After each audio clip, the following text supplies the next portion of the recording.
जय माता दी। हरि ओम। सभी को मेरा नमस्कार।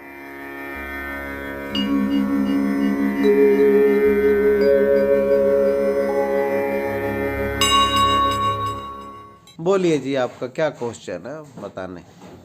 मेरा क्वेश्चन ये है कि जब कहते हैं जी माता की सवारी आ गई है, या काली माता की आ गई है, या भैरव बाबा की किसी की भी आ गई है, तो लोग जो हैं वो सिर क्यों जोर जोर से हिलाने लगते हैं, पटकने लगते हैं, चिल्लाने लगते हैं? ये क्या चीज़ है?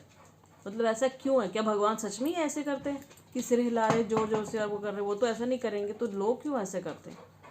और कैसे उसमें आइडेंटिफाई होता है कि कौन से भगवान आ गए? उसमें एक तो ये है कि आप ये सोच रहे हैं कि वो भगवान नहीं आए हैं, वो फालतू फंड में सिर हिला रहे हैं। दो एक मतलब एक आपको डाउट है, वो हाँ पूछना चाहते हैं कि वो असलियत में आ भी रहे हैं या नहीं आ रहे हैं, ये पूछना हाँ चाहते हैं, ये सिर ही क्यों हिला रहे हैं ये हाँ, पूछ रहे मतलब कि भगवान यदि आए हैं तो वो सिर क्यों हिला रहे हैं? सिर हिलाने का मतलब क्या हुआ? जोर जोर से सिर हिलाना, पटकना, चिल्लाना, भगवान ऐसे करेंगे? हैं। तो क्वेश्चन आपका ये हुआ कि ये कोई भी देवी देवता जो शरीर में प्रवेश करते हैं तो वो सिर ही क्यों हिलाते हैं, ये पाखंड है या असलियत में ही है, ये क्या कारण है, इसका बेसिक क्या कारण है? हाँ जो रमणीक जी आपने प्रश्न पूछा है वो आजकल तो आम घटना बनती जा रही है और पाखंड का रूप ले लिया है। पर असलियत में ये एक समाधि अवस्था होती है, उसमें सर पटकने की आवश्यकता नहीं होती और ना ही मुंडी हिलाने की आवश्यकता होती है। मुंडी और सर पटकना एक बाहर की घटना है, शरीर से बाहर की घटना है। असलियत में जो अंदर हो रहा है वो ऊर्जा को केंद्रित किया जाता है अज्ञानतावश। हाँ, अज्ञानतावश। और जो सर पटकते हैं या मुंडी हिलाते हैं, जो जैसे देखो ये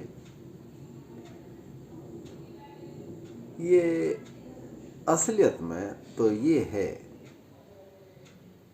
कि एक बैलून में पूरी ऊर्जा भर दो, अर्थात हवा पूरी भर दो और फिर छोटा सा पंचर कर दो, उसको छोड़ दो कमरे के रूम के अंदर। फिर क्या घटना घटती है? क्या बैलून को पता है? क्या पता था उसको कि इस तरीके से घटेगी? इसी प्रकार से ये घटना है। ये प्रयोग करके देख लें आप, साधारण सा प्रयोग है ये। जैसे कोई आपने देखा होगा, अक्सर देखने को मिला होगा कि नलके में पाइप लगा के प्रेशर से पानी छोड़ा जाए तो पाइप इधर उधर भागता है। उसका भागने का कारण एक ही है कि अंदर प्रेशर है, उसको रिलीज करना चाहता है, ज़्यादा से ज़्यादा हाई स्पीड से उसको रिलीज करने की कोशिश कर रहा है वो। जबकि पाइप भी उस लायक उस तरीके से नहीं बना और बैलून भी उस तरीके से नहीं बना और शरीर भी उस तरीके से नहीं बना है कि उस ऊर्जा को संभाल सके। वो ऊर्जा अनियंत्रित हो जाती है। ऊर्जा ये भी बता दूं मैं आपको, वो कहीं आसमान से उतर के नहीं आती, हमारे ही शरीर में वो जागृत हो जाती है, जो सुसुप्ति में पड़ी रहती है। सोई रहती है और उसको जगाया जाता है, ऑर्डर दिया जाता है कि माता के रूप में जाग जाए, हनुमान जी के रूप में जाग जाए, इसके रूप में जाग जाए, उसके रूप में जाग जाए। पहले ये घटना ज़्यादा होती थी, अब घटना केंद्रित हो गई है आर्थिक धन के प्रति लगाव होने के कारण। वह माता के रूप में या हनुमान जी की चौकी के रूप में प्रकट होने लगी है। जबकि यही अवस्था एक समाधि में बैठे हुए ऋषि की भी है।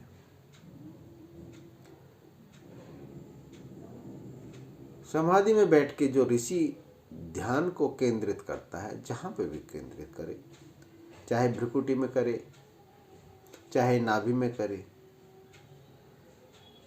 चाहे हृदय प्रदेश में करे, और भी जितने भी चक्र हैं, जिस भी चक्र में अगर वो ध्यान करता है तो वो ऊर्जा उसकी आज्ञा से वहाँ पर वो केंद्रित हो जाती है। परंतु ये जो देवी का प्रकट होना है और हनुमान जी का प्रकट होना है, ये हठ योग में आता है। जबरदस्ती किसी को जागृत किया जाए या श्रद्धा के रूप में जागृत हो, इस प्रकार से वे घटना घटती है। और मैंने बताया कि आजकल ये ज़्यादा इसलिए होने लगी हैं, और इनको पहचानने का तरीका आपको मैं बता दूं, कौन सी असलियत है, कौन सी नकली है। आप भी वहीं पर ध्यान में उतर जाएं, केंद्रित कर लें अपने मन को, और केंद्रित कर लें उसके मन को जिसके अंदर उतरी हुई है, उसको केंद्र बना लें, और जो भी आपका क्वेश्चन है वो पुट अप करें, वो जो भी आपका प्रश्न है वो उठाएं, और उससे अगर वो संपर्क कर पाती है वो शक्ति, तो वह सच्चा है। अगर वो संपर्क नहीं कर पाते तो फिर वो पाखंड में ही है। ये क्रिया किस प्रकार से होती है ये मैं बता दूं। ये क्रिया कैसे काम करती है। जैसे एक शांत तालाब है, आपने कंकड़ उसमें डाली तो तरंगे उठी। तरंगे उठते ही उसका केंद्र जहां कंकड़ डाली है आपने वो होगा, वहां से तरंगे उठना शुरू हो जाएंगी। आप स्पष्ट रूप से उसको देख सकते हैं। इस क्रिया को मकड़ी बखूबी अपने जाले में जाला बुनकर वह इसका उपयोग करती है। जहाँ पर भी कीट फंस जाए तो उसको पता चल जाता है कि कौन से तार पे खिंचाव है, और वहाँ पर वो पहुँच जाती है। इसी तरीके से ये क्रिया काम करेगी। आप जैसा सोचेंगे, वहाँ पर जो केंद्र में बैठा है जीवात्मा, जिसमें वो शक्ति प्रकट हो गई है, वो आपको आपके प्रश्न के साथ, आपके उत्तर के, अपने आपके क्वेश्चन के साथ, अपने उत्तर के साथ वो प्रकट हो जाएगी, कहेगी, बुलाएगी, स्पेशल बुलाएगी आपको कि आप आइए और अपना उत्तर ले लीजिए, या वहीं से उत्तर देना शुरू कर देगी। ये इसकी पहचान की विधि है। इसको बड़ी खूबी तरीके से और साइलेंट तरीके से आप अपना सकते हैं। ये किसी से अभिव्यक्त ना करें।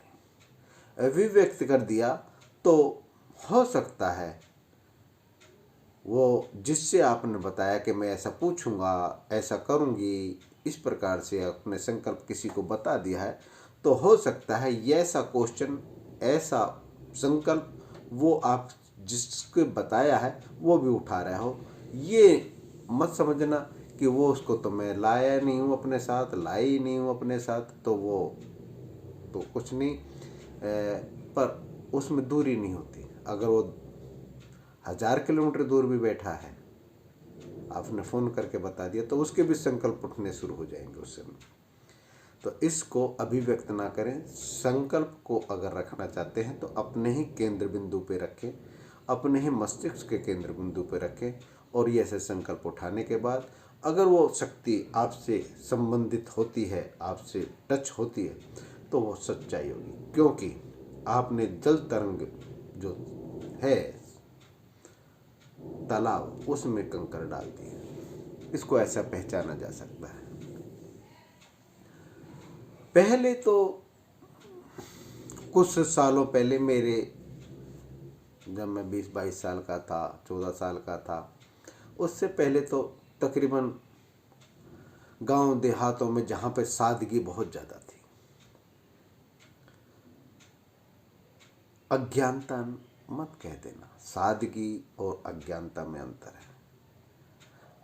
आजकल ज्ञान पोथी पथरे वाला ही समझते हैं कि जिसको सर्टिफिकेट 10 पास है ज्ञानी है, ग्रेजुएशन वेरी ज्ञानी है, पीएचडी होल्डर है, अरे ये तो सुपर ज्ञान है। नहीं, गलत,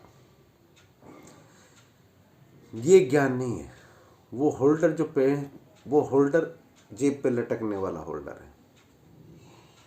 उसको पदवी मिल जाएगी, तनख्वाह बढ़ जाएगी, सरकारी अच्छी नौकरी मिल जाएगी। वो होल्डर सिर्फ होल्ड करने के लिए,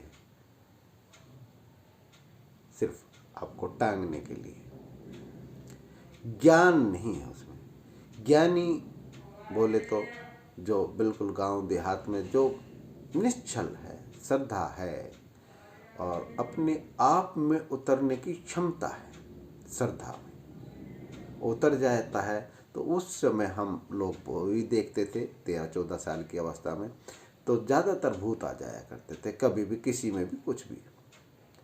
वो भूत की जो सिस्टम था वो बखूबी था।